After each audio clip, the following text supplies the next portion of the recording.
The world of black metal is a bleak one, mired in misanthropy, steeped in Satanism and suicide, and sometimes even murder. Most people are at least vaguely aware of the story of Euronymous and his death at the hands of Varg Vikernes of Burzum, and perhaps even the story of Pelle Dead Olin from Mayhem and his blackly comedic exit from the world. But few know the full story about a man called Nattram.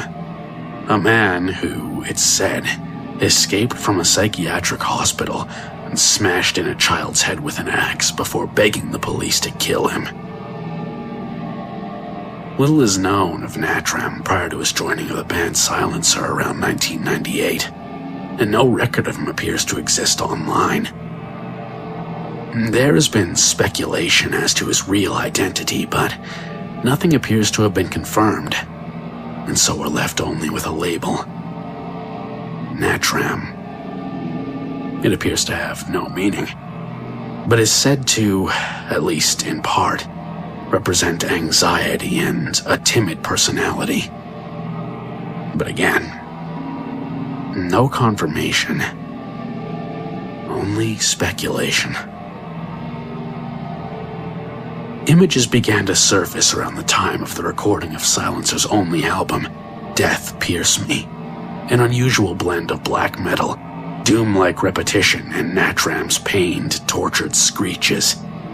Literally inhuman, even demonic in their intensity.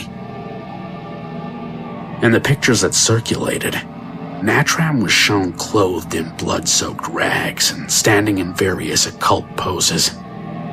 In each, he was masked or his face obscured, covered in what appeared to be his own blood from self-inflicted wounds. He was said to have cut himself deeply during the recording of the vocals to get a truly horrific-sounding scream. The blood dripping down his arms and body as he shrieked out this primal howl over pummeling double kicks and pounding guitars. The most disturbing images to arise were those where Nattram showed off some new additions to what used to be his hands. Pig's feet. He had his hands chopped off and replaced with the feet of a pig, proudly displaying his bloody, bandaged appendages in photographs shot in grainy, high-contrast black and white, and showing a man in the grip of a seemingly psychotic episode. Lyrically, Nattram exposed his inner darkness, exhorting his listeners to leap from life, begging them to crush my hope and rape my life, while painting images of fields of unburnt ashes and the monument of strangled masses. Combined with his shrill, genuinely painful-sounding vocals, the lyrics became abrasive, stripping the listener of hope and leaving raw flesh exposed to the stinging acidic bile he spewed into the microphone. What the photos and lyrics don't document, however, is what happened after the album was done. The story goes that Nattram, clearly a man in crisis and on the verge of self-destruction, was forcibly placed into psychiatric care.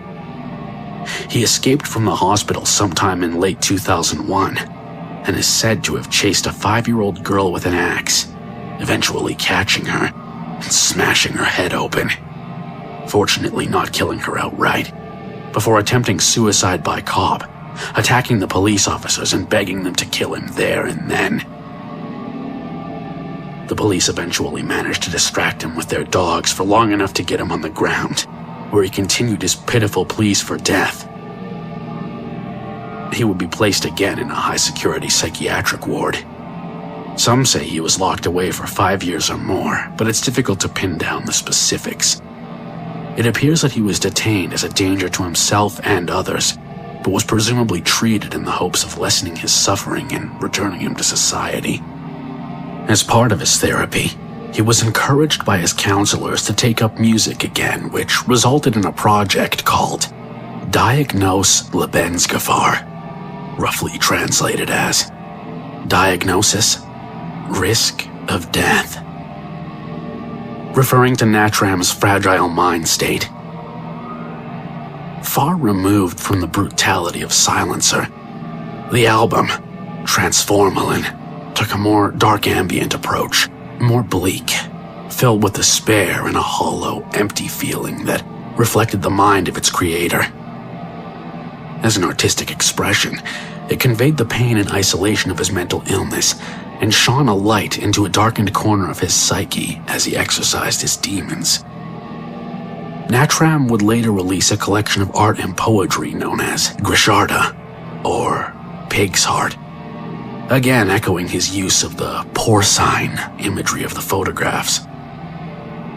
The book and an accompanying publishing site and label, Humani Anomaly Liberati, also known as HAL, which refers to itself as a religious theory and practice, as well as the heart of non-human arts, would appear around 2011 and remains active to this day, propagating the work and philosophy of Nattram via his various projects. It would seem that Nattram, somewhat rehabilitated and slightly less debilitated, is still creating art and active within the world of music, even seeming to be suggesting a return to Silencer again in 2017. But it remains to be seen what will come of that.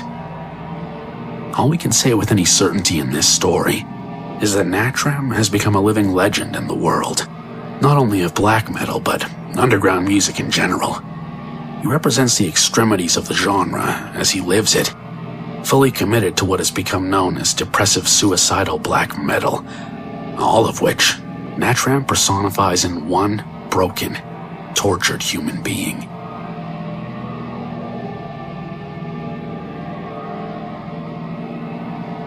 Truth, as the saying goes, is often stranger than fiction, but it's often even more peculiar than we can possibly imagine.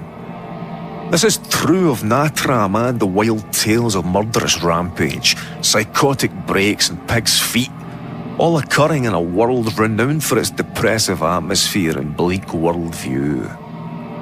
Even in that nihilistic world, Nattram represented a genuine anomaly. Not a poser or a hipster, slap 'em on corpse paint and singing about burning churches, but a seemingly evil, dark human being with no regard for life.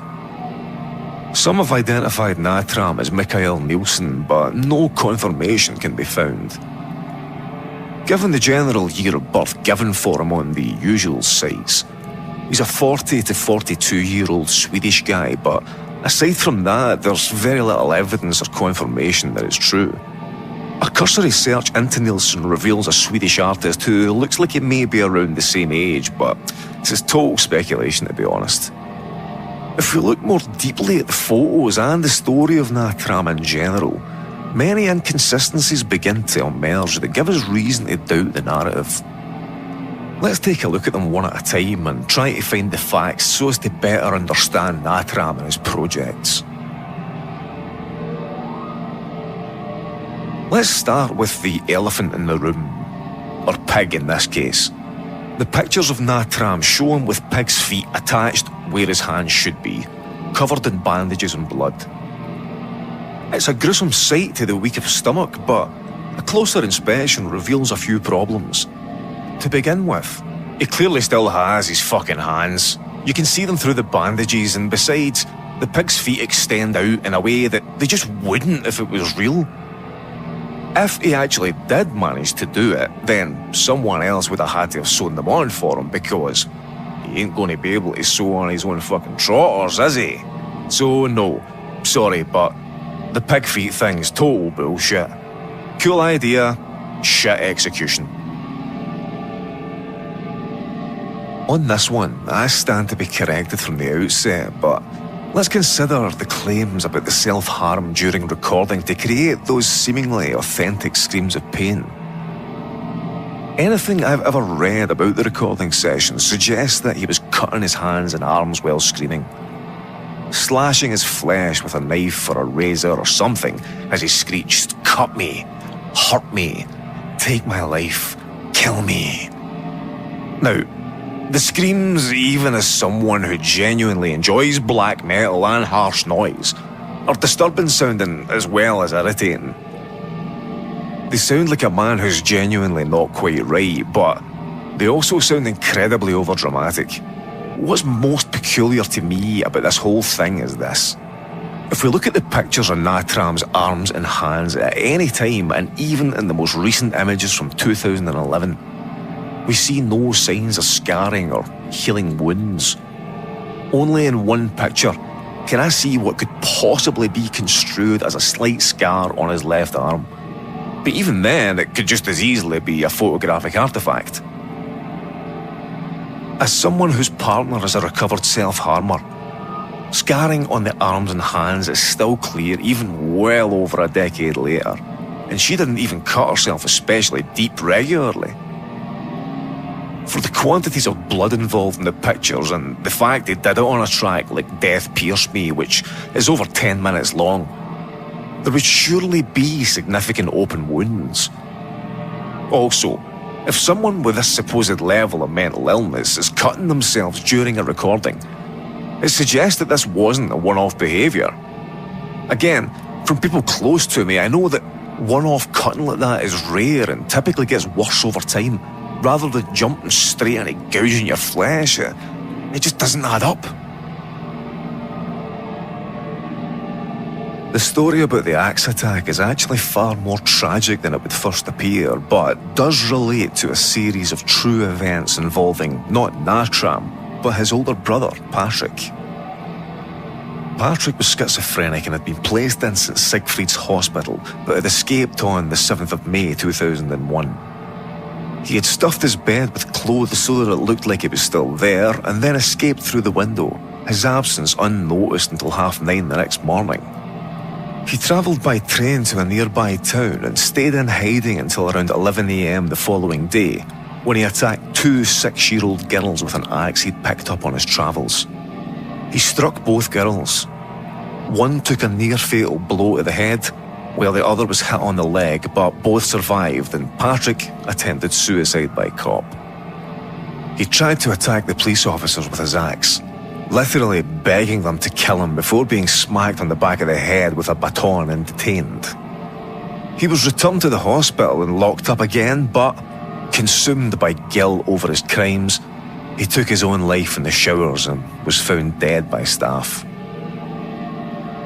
Some have speculated that if Nattram really did end up in a mental institution, it may well have been due to the grief of losing his older brother in this way and being unable to cope with it.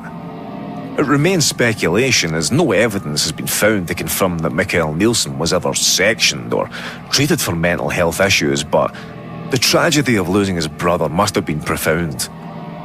In discovering the truth behind this aspect of the story of Nattram, we can safely put to rest any rumours of the artist's homicidal tendencies. Finally, Nattram himself. As I've said, he's generally identified as Mikael Nielsen, although it's sometimes mistaken for another black metal vocalist who goes by a similar name. An artist who met him during the recording of Death Pierce Me claims he was an affable, good-natured guy with a good sense of humour, but also refused to confirm or deny the stories about mental hospitals and self-harming, further clouding the water. Other genuine outsiders in the black metal world, like Dead from Mayhem, were all said to be very dark individuals, prone to black humour, but not what you'd call affable or good-natured, so as with the self-harming, it just doesn't add up. All in all, I personally suspect that Nattram is an art project, perhaps inspired by the struggles of his late brother. Maybe not. I mean, who's to say that it's not 100% legitimate and he was actually cutting himself to ribbons while screeching his lungs out? It's just that, for me, the evidence doesn't support the theory. The fact that a large part of the mythology of Nattram actually involves a member of his family suggests a constructed narrative based around that idea, perhaps exploring mental health or something.